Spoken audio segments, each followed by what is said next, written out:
FORA.tv. The world is thinking.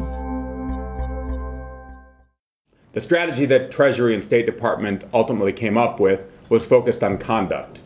and that was a strategy that was designed to build international support, to keep the focus not on Iran writ large, but on the dangerous activities that Iran was engaged in, to talk about their WMD programs, to talk about their support for terrorism, as well as, this is one thing that Treasury has really been highlighting, their deceptive financial practices, which I'll get into a little more later.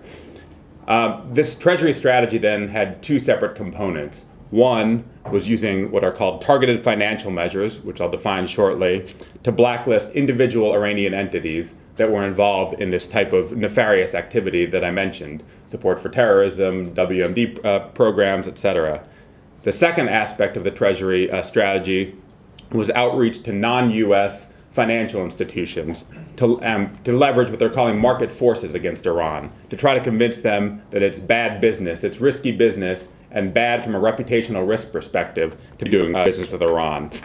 Treasury has tried to make clear that these actions are being taken not for political reasons, but due to their role in protecting the international financial system and some of Iran's activities there. And they're trying to make clear that they're going after these entities for their specific bad conduct. Just a word of background on what I mean when I say targeted financial measures, the first part of the Treasury strategy. What I mean by traditional sanctions. When you refer to sanctions, most people are talking about the broad-based sanctions against a country, broad-based trade sanctions often, as has been the case against Cuba, what the U.S. has had against Iran for a number of years. And these type of sanctions have a bad rap. When you look particularly in the Iraq context, some of the images that emerged from Iraq in the 90s of some of the humanitarian and civilian suffering really, I think, gave sanctions a bad rap. People thought that they hurt innocent civilians and didn't actually target the people it needed to. So, smart sanctions, or targeted financial measures, those are really a type of financial sanctions, and they're meant to go specifically after the individual bad actors rather than entire countries. For example, instead of banning all financial interaction with Iran, you would go after a specific Iranian bank or a specific company that was supporting its terrorist or its WMD programs.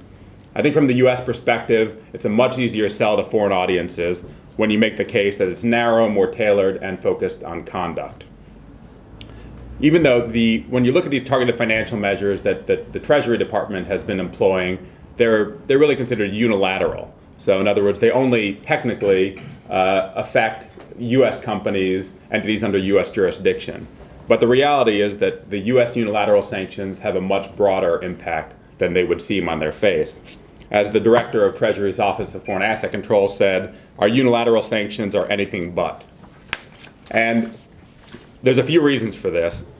Many non-U.S. banks will use the Treasury list, keep it on their compliance officers, have it on their computers, and will refuse to do business with unilaterally listed blacklisted entities, even though they're not required to, because one, they don't want to associate with known and identified bad actors, because it is bad for their reputations, and second, they don't want to risk their ability to do business in the U.S., because, as the saying goes, quote, all financial roads lead to New York. And I think the 2005 case, from an enforcement perspective, the $80 million fine against the Dutch bank ABN AMRO for not having an adequate compliance program in place to catch the Iran-Libya-related transactions that were going through its New York office, sent a big message to other non-U.S. financial institutions. In terms of targeted financial measures, what actions has Treasury taken? Well, most of them have been focused on Iran's WMD-related activity. They've designated more than 20 Iranian entities under their executive orders relating to WMD and relating to Iran's WMD program and their ballistic missile program.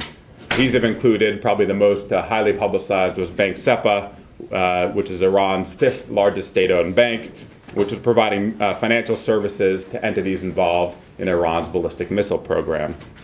They've also designated a number of other Iranian entities, the Atomic Energy Organization, some of its subsidiaries, and others.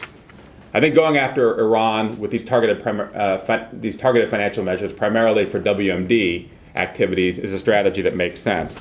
There's broader international support on the need to stop this, and then there is, for example, on Iran's terrorist-related activities. There's less consensus. It's harder to build international support if you go after Iran for its support for Hezbollah or some of the other terrorist-related activities.